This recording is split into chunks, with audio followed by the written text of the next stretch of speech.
से मतलब होता है कि हम एग्जांपल दे रहा हूँ कि हमारे पास हमने कोई भी चीज़ बनानी हो, ठीक है, हम रिएक्टेंट लैब में लेते हैं, उनसे आगे प्रोडक्ट्स हासिल कर देते हैं, हमारी चीज़ मेजर बन जाती है। लेकिन जब हमारे पास प्रोडक्ट्स नहीं बन रहे हैं, वो दोबारा रिएक्टर में शिफ्ट हो रहे हैं, तो हमारे पास क्या हुआ कि इसका मतलब ये हुआ कि ये रिएक्शन कभी भी कंप्लीशन की तरफ नहीं जाएंगे। ये हम क्रॉस ये लगा रहा हूँ कि ये रिएक्शन कभी भी कंप्लीट नहीं होते। इसी वजह से इनके दरमियान क्या आता है, इक्विलिब्रियम पोजीशन आती है। वो कैसी आती है, अब देखें, रिएक्टेंट शिफ्ट हो रहा है प्रोडक्ट्स के अंदर, प्रोडक्ट्स दोबारा शिफ्ट हो रहे हैं रिएक्टेंट। अब शुरू में रिएक्टेंट ज्यादा होंगे, प्रोडक्ट्स शुरू में कम होंगे, ऐसा ऐसा प्रोडक्ट्स की क्वांटिटी बढ़ती जाएगी, वो आपस में रिकम्बाइन होकर दोबारा किस में आ जाएंगे, रिएक्टेंट में आ जाएंगे। तो एक ऐसी पोजीशन आएगी जहां पर रिएक्टेंट और प्रोडक्ट्स की क्वांटिटी सेम हो जाएगी। वो पोजीशन जहां पर रिएक्टेंट और प्रोडक्ट्स की ये जो रेशियो है, इनकी क्वांटिटी हम कह लें, वो कांस्टेंट हो जाए, सेम हो जाए, उस पोजीशन को हम नाम देते हैं इक्विलिब्रियम। तो जितना रिएक्टेंट शिफ्ट हो रहा है प्रोडक्ट्स में, फिर ऐसा ऐसा प्रोडक्ट बनने शुरू हो जाए, प्रोडक्ट दोबारा रिएक्टेंट में आएंगे। एक ऐसा टाइम आएगा जितना रिएक्टेंट प्रोडक्ट्स में शिफ्ट होगा, प्रोडक्ट्स दोबारा रिएक्टेंट में शिफ्ट होंगे, तो इस पोजीशन को हम नाम देंगे इक्विलिब्रियम पोजीशन।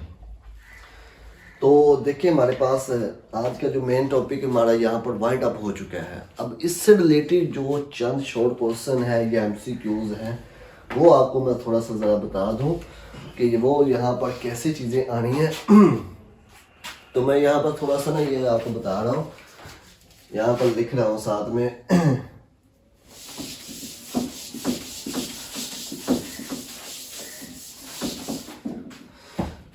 अब इसमें जो शॉर्ट क्वेश्चन आपके पास बनेंगे ना बोर्ड के लिहाज से, वो ये है, फर्स्ट शॉर्ट क्वेश्चन ये बनेगा कि reversible reaction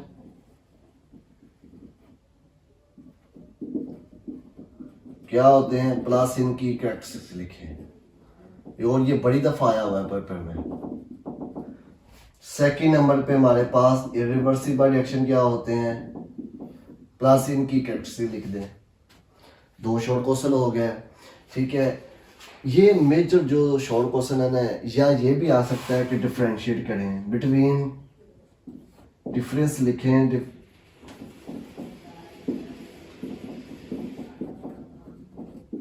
difference between irreversible reaction and reversible reaction.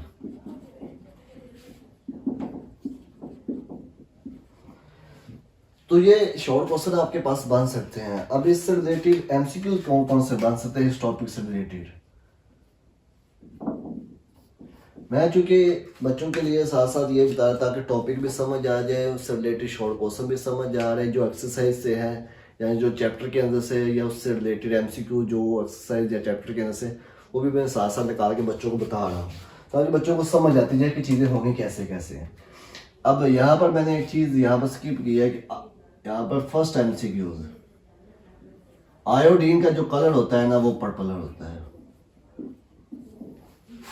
तो फर्स्ट यहाँ पर एमसीक्यू जो बन सकता है वो है, कलर ऑफ आयोडीन क्या होगा। क्या आयोडीन का आप कलर बताएं, तो हमारे पास नीचे ऑप्शन आ जाएगी, येलो है, पर्पल है, ग्रीन है, ब्लू है, तो आपने पर्पल के ऊपर शो करना है। या सेकंड नंबर पे ये भी चीज आ सकती है कि हाइड्रोजन का कलर कौन सा आता है, हाइड्रोजन का कोई कलर नहीं होता, वो कलरलेस गैस है। थर्ड ये भी ऑप्शन बन सकता है कि हाइड्रोजन आयोडाइड का कौन सा कलर है, वो भी कलरलेस है। तो यहां से तीन, एक ही रिएक्शन में तीन एमसीक्यूज बन रहे हैं कि आयोडीन का कलर क्या है, या हाइड्रोजन का कलर क्या है, या हाइड्रोजन आयोडाइड का कलर क्या है।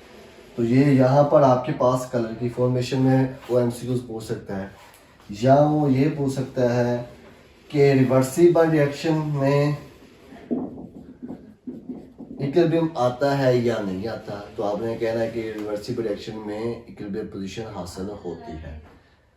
इरिवर्सिबल में अगर इसका उल्ट पूछ ले, इरिवर्सिबल में क्या होगा, तो आपने कहना है इरिवर्सिबल रिएक्शंस के अंदर कोई इक्विलिब्रियम पोजीशन हासिल नहीं होती। ठीक है। तो इस तरह के हम 2-3 MCQs हर टॉपिक से मैं आपको रिलेटेड बताता जाऊंगा, शॉर्ट बताता जाऊंगा, जहाँ लॉन्ग हो मैं आपको लॉन्ग बताता जाऊंगा। तो आज का टॉपिक हमारा वाइंड अप हो चुका है। तो इंशाल्लाह आपको उम्मीद है कि आपको समझ आई होगी, और अगर आपको समझ आई तो आप चैनल को सब्सक्राइब, लाइक और आगे भी फॉरवर्ड करें। अल्लाह हाफिज़। इंशाल्लाह नेक्स्ट लेक्चर में मिलेंगे हम। तो नेक्स्ट लेक्चर हमारा आगे मिलेगा। अल्लाह हाफिज़।